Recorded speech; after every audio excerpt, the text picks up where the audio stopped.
Class 11, The Sami and Mother Worship, Part 4. After saying all this, এগুলো বলার পরে, however, যাই হোক, he lingered before going. সে যাওয়ার আগে থেকে গেছিলেন। And then তারপরে making a sigh, একটা সংশয় বোধ করছিলেন। রেফারেন্স উল্লেখ করতে to Colonel Hay's poem, Colonel Hay's লেখা একটা কবিতা অফ দ্য গার্জিয়ান অ্যাঞ্জেলস বলে, হি সেড, সে বললেন, that is precisely my position, এটা ছিল যথাযথভাবে আমার একটা অবস্থান অ্যাবাউট ব্রহ্ম সম্পর্কে, অ্যান্ড দ্য গডস, সে দেবদেবীদের সম্পর্কে। আই বিলিভ ইন ব্রহ্ম, আমি ব্রহ্মতে বিশ্বাস করতাম, অ্যান্ড দ্য গডস, দেবদেবীতে, and not in anything else, অন্য কোনো জিনিসে নয়। হি ওয়াজ এভিডেন্টলি অ্যাফ্রেড, সে স্পষ্টতই একটা আশঙ্কার মধ্যে ছিল, দ্যাট মাই ইন্টেলেকচুয়াল ডিফিকাল্টি, আমার বুদ্ধিগত যে সমস্যা, উড লাই, যেটা রয়েছে, where his own must have done, যেখানে তার নিজের ও একটু যেন খটকা লাগছিল, ইন দ্য ইনকম্প্যাটেবিলিটি, সে একটা অমিলের মধ্য দিয়ে, অফ দ্য এক্সাল্টেশন, সে উচ্চতম স্থানের, অফ ওয়ান ডেফিনাইট স্কিম, একজনের একটা বিশেষ দেবতার পূজাকে, অফ ওয়ার্শিপ, দেবতার পূজাকে, with the highest Vedantic theory of Brahman, ব্রহ্মের একটা উচ্চতম বেদান্তের ভাবনার মধ্য দিয়ে। হি ডিড নট আন্ডারস্ট্যান্ড, সে বুঝতে পারেনি, দ্যাট যে টু আস, আমাদের প্রতি বা আমাদেরকে, হু স্টুড অ্যাবাউট হিম, যারা তার সান্নিধ্যে ছিল, হি ওয়াজ হিমসেলফ দ্য রিকনসিলিয়েশন, সে নিজেই ছিল একটা সমন্বয় সাধন, অফ দিজ অপোজিটস, এই বিপরীত ভাবের, অ্যান্ড দ্য উইটনেস, এবং একটা প্রমাণ, কিসের প্রমাণ, to the truth of each, প্রত্যেকের সত্যের প্রমাণ, ফলোয়িং আপ, যেটা অনুসরণ করছিল, দিস ট্রেন অফ থট, এই চিন্তা স্রোতের মধ্য দিয়ে, দেয়ারফর, সেই জন্যই, হি ড্রপড ইনটু এ মুড, সে কী করেছিল, ড্রপড ইনটু এ মুড, মানে একটা মত প্রকাশ করতে লাগলেন, অফ হাফ সলিলকি, একটা অর্ধ স্বগতোক্তির মধ্য দিয়ে, and sat for a while talking, এবং স্যাট ফর কিছুক্ষণের জন্য বসলো, এ হোয়াইল কিছুক্ষণের জন্য, টকিং কথা বলতে, ডিসজয়েন্টেডলি মানে অসংলগ্নভাবে, অ্যান্সারিং মাই কোয়েশ্চেন, আমার প্রশ্নের উত্তর দিতে লাগছিল,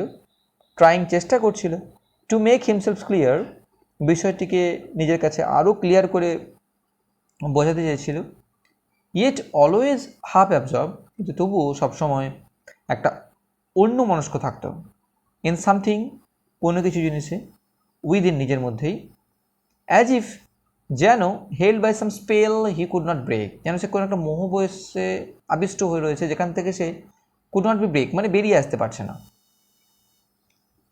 how I use to hate Kali, he said, সে বলতো যে আমি কতই না কালীকে ঘৃণা করতাম, অ্যান্ড অল হার ওয়েজ, তার লীলাকেও, বা ওয়েজ কথাটা মানে হচ্ছে এখানে লীলা বলতে পারো, বা তার উপায়টাকেও।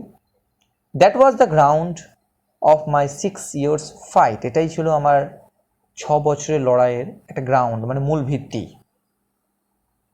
That I would not accept her, যে আমি তাকে অ্যাকসেপ্ট করিনি বা গ্রহণ করিনি, but I had to accept her at last, কিন্তু অবশেষে তাকে আমাকে গ্রহণ করতে হয়েছিল বা স্বীকার করতে হয়েছিল।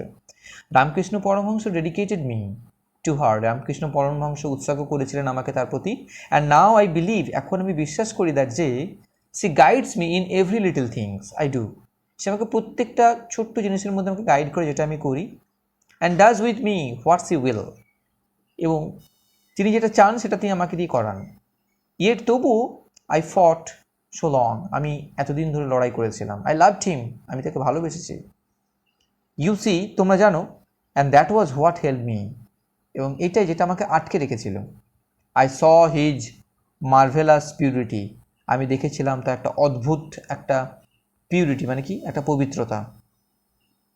আই ফেল্ট, আমি অনুভব করেছিলাম, হিজ ওয়ান্ডারফুল লাভ, তার বিস্ময়কর ভালোবাসা, হিজ গ্রেটনেস, তার মহত্বতা, and had not dawned on me then, যেটা তারপরে প্রকাশিত হয়নি আমার পরে।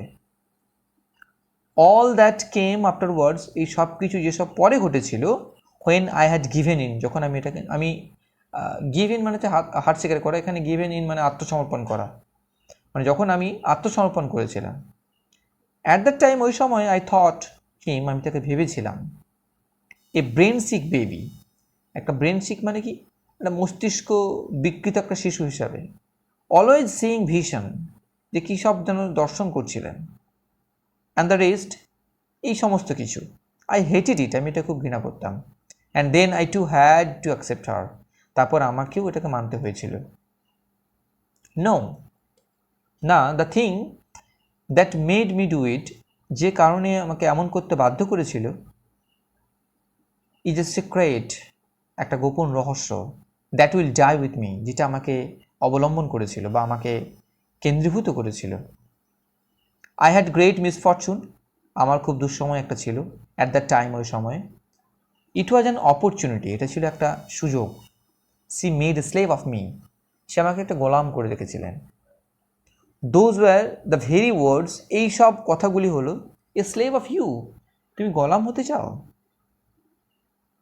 And a slave of you, তোমার গোলাম বা তোমার চাকর। And Ramakrishna Paramahansa made me over to her, এবং রামকৃষ্ণ পরমহংস আমাকে কী করলেন, তার কাছে সমর্পণ করলেন। স্ট্রেঞ্জ, অদ্ভুত। He lived only 2 years after doing that, এটা করার পরে সে কিন্তু 2 বছর বেঁচে ছিলেন। And most of the time he was suffering, আর অধিকাংশ সময় সে কী করতেন, খুব রোগ ব্যাধিতে ভুগতেন। Not more than 6 months did he keep his own health, not more than 6 months মানে কি 6 মাসের বেশি সে কিন্তু did he keep his own health and brightness, তার নিজের স্বাস্থ্যকে এবং উজ্জ্বলতাকে ঠিকঠাক ধরে রাখতে পারেন না। Guru Nanak was like that, Guru Nanak ঠিক এমনটি হয়েছিল। তোমরা জানো, looking for the one disciple, যে খুঁজছিল একটা নির্দিষ্ট তার একটা শিষ্যকে, to whom he would give, যাকে সে কী করবে, দেবে, হিজ পাওয়ার, তার ক্ষমতা। And he passed over all his own family, এবং তিনি অবহেলা করেছেন তার নিজস্ব সব পরিবারকে। His children were as nothing to him, আর তার চিলড্রেনরা তার কাছে কিছুই ছিল না। Till he came upon the boy to whom he gave it, যতক্ষণ থেকে না সে সন্ধান পাচ্ছিল, কেম আপন দ্য বয়, সেই ছেলেটার, টু হুম হি গেভ ইট, যাকে সে দিতে চাইছিল তার সর্বশক্তিটা। And then he could die, তারপর সে মরতে চেয়েছিল। দ্য ফিউচার ইউ সি, সেই ভবিষ্যৎটা তুমি বলতে পারো, উইল কল রামকৃষ্ণ পরমহংস, যাকে রামকৃষ্ণ পরমহংস বলা যেতে পারে, অ্যান ইনকার্নেশন অফ কালী, যে ছিল কালীর অবতার।